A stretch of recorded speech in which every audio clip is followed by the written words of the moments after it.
Salut à tous. Vous saviez, vous, qu'en France, des gens applaudissent des terroristes et des criminels? Oui, applaudissent. Acclamés même, précisément. J'ai une source, en fait, elle est béton, c'est le ministre de l'Intérieur, Bruno Retailleau. Écoutez-le. Aujourd'hui, sur le territoire de la République, il existe des enclaves islamistes où les Méras, les Nasrallah, les Fofana sont acclamés et même héroïsés. Donc, d'après monsieur Retailleau, l'homme a priori le mieux informé de France, il y aurait des quartiers, des enclaves islamistes dans lesquels les gens acclament Mohamed Merah, le terroriste, Youssouf Fofana, le cerveau du gang des barbares, et Nasrallah, le leader du Hezbollah. Bon, passons sur le fait déjà de comparer étrangement Nasrallah avec Merah et Fofana. C'est un peu bizarre, c'est un peu comme si on comparait Ariel Sharon, par exemple, l'ancien Premier ministre israélien, avec Jacques Léventreur. Mais bon, pourquoi pas? Pourquoi pas? Restons sur les faits. Monsieur le ministre de l'Intérieur nous déclare qu'en France, il y aurait des enclaves dans lesquelles des gens acclament. Donc cela veut dire applaudir publiquement. Ou ça, on ne sait pas très bien, peut-être aux fenêtres. Acclament Mohamed Merah, Fofana et Nasrallah. Devinez où il tient ses propos. Je vais vous passer le début du discours et vous allez comprendre au fur et à mesure l'endroit d'où parle monsieur Bruno Retailleau. Écoutez bien. Et observez son ton décontracté, son sourire assez rare, observez son allure absolument solaire et vous comprendrez pourquoi il est aussi relax. Vous me permettrez de saluer des représentants de l'État qui sont avec nous, qui veillent d'ailleurs sur votre sécurité. Je voudrais saluer bien sûr le préfet de la région Île-de-France, je veux saluer le préfet de police, le directeur général de la police nationale, je veux saluer le représentant du directeur général de la gendarmerie nationale, monsieur le major général.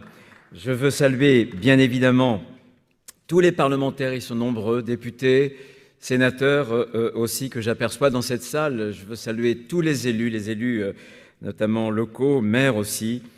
Et je veux saluer bien évidemment le grand rabbin de Paris. Je veux saluer le président du consistoire central. Je veux saluer bien entendu aussi le président du Fonds social juif unifié. Mais avant toute chose, je veux vous féliciter, cher Jonathan Arfi, vous et vos équipes, pour l'organisation et la réussite de cette 14e convention nationale du CRIF. Monsieur Retailleau parle depuis un rendez-vous organisé par le CRIF. Son allure sympathique, débonnaire, souriante, son air avenant, ce jour-là, il le tient devant des représentants du CRIF.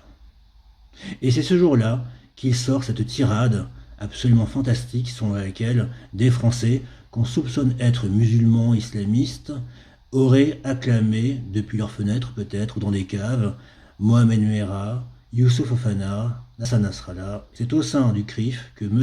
Retailleau se permet de caricaturer des musulmans français.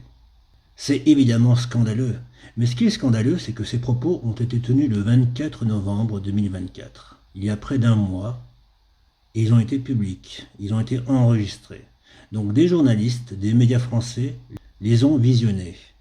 Et pourtant, aucun média français mainstream n'a repris cette déclaration absolument farfelue de Bruno Retailleau. D'ailleurs, en ce moment, on vous parle du fait que Retailleau sera sans doute reconduit par François Bayrou, le nouveau Premier ministre, et les médias nous suggèrent que ce serait dû à des pressions du RN qui voudrait que Retailleau reste en place car Retailleau partagerait les mêmes idées que Marine Le Pen. Certes, évidemment, Retailleau est compatible avec Le Pen et Bardella. Mais Retailleau est aussi totalement compatible et même désiré par le CRIF. D'ailleurs, ce n'est pas par hasard que ce jour-là, le 24 novembre, il y avait non seulement Retailleau, mais aussi Bernard Cazeneuve et Manuel Valls, ses prédécesseurs à l'intérieur, qui ont été aussi extrêmement cajolés, chouchoutés par le CRIF, car ils ont rendu service non seulement aux lobbies sionistes, au CRIF, mais de manière générale aux citoyens qui défendaient Israël en France. Encore une fois, ne comptez pas sur les médias mainstream pour vous révéler ce genre d'images. Comptez sur un seul média francophone qui travaille sur la question du sionisme en France. Comptez sur panamza.com. À bientôt. Ciao.